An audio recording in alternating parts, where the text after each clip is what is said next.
This is the LEGO Acclamator class assault ship, which is one of the latest additions to the LEGO Star Wars Starship Collection sub-theme. Released in January of 2025 alongside the Home 1 Star Cruiser, this ship is perhaps best remembered for its appearance at the end of Attack of the Clones, as we see the Grand Army of the Republic assemble for the first time.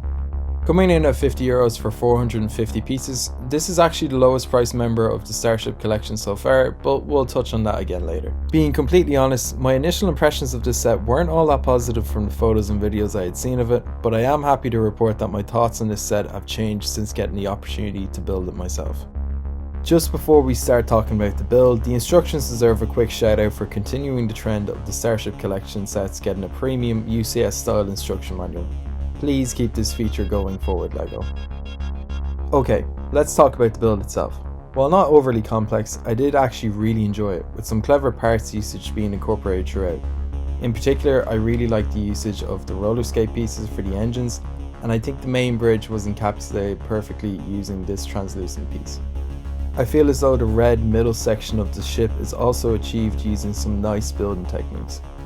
The hangar bays either side of the Acclamator open up to reveal some clone troopers ready to give their all for the Republic, as represented in the form of white studs.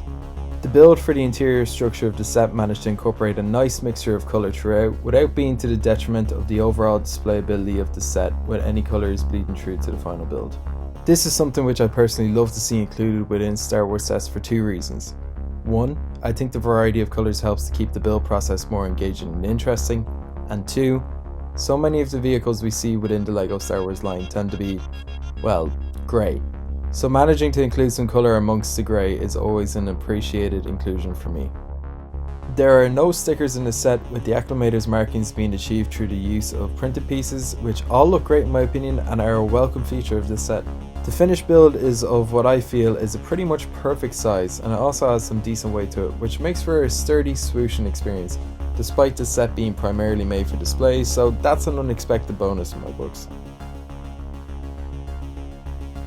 When compared against the other sets in the Starship collection, I feel that this set offers arguably the best value for money, considering its price and overall design and build experience. I think it pairs perfectly with the Invisible Hand, allowing you to display two of the great ships featured on both sides of the Clone Wars.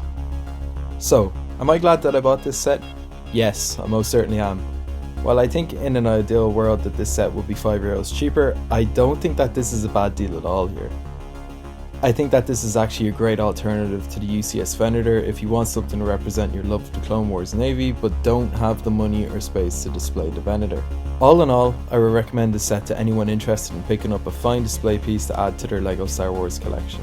Let me know your thoughts on this set with a comment below, and if you enjoyed this video and would like to see more just like it, then please consider leaving a like and subscribing to my channel.